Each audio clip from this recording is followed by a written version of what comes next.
తల్లిదండ్రి మాట వినని కొడుకులెందుకు రోరయ్యా తల్లిదండ్రి మాట వినని తల్లిదండ్రి మాట వినని తల్లిదండ్రి మాట వినని బిడ్డలెందుకు రోరయ్యా తల్లిదండ్రి మాట వినని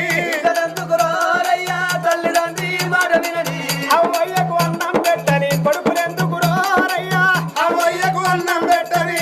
ఎందుకు రారయ్యా అవ్వయ్యకు అన్నం పెట్టని అవ్వయ్యకు అన్నం పెట్టని కొడుకులెందుకు రోరయ్యా